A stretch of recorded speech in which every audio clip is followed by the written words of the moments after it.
रावसाहेब, काय गुन्हा होता आमचा? हा? अहो, रात्रदिवस काबड कष्ट केलं, तुमच्या शेतात राबराब राबलो आम्ही. माझ्या बापानं अहो जिंदगी घालवली तुमच्या शेतावर काम करता करता.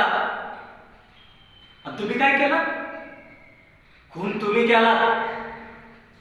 आणि तो इल्जाम माझ्या बापाच्या अंगावर घालून त्यांना जेलमध्ये पाठवलं. रावसाहेब, हे तुम्ही चांगलं नाही केलं का? लक्षात असू द्या हे. माझी आई, अहो माझी आई रोज डोळ्यातलं पाणी काढते, रोज मला विचारते, अरे कधी तुझ्या बापाची सुटका होणार जेलमधून? पण काय करायचं आम्ही गरीब लोकांनी काय करायचं?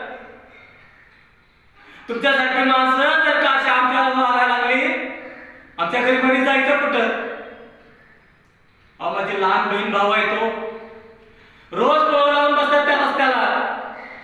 त्यांचा बाप खायला आणल, नवीन कापडा आणल, पण काय नाही. आजपासून माझा बाप काय त्यांना दिसना झालाय. रावसाहेब, मी तुमचा हात जोडतो. वाटलं तर तुम्ही तुमचं मी सगळं पहिलं तुम्हाला मी परत करेन, पण माझ्या बापाचा जामीन करा. त्याला घेऊन या इकडं. मी तुमचा उपकार कधी नाही विसरणार बघा. जर का तुम्ही नाही केलं ते,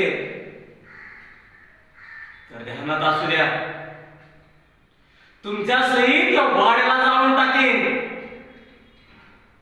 मी बी निवृत्तीचाच पोरगा आहे. येतो मी.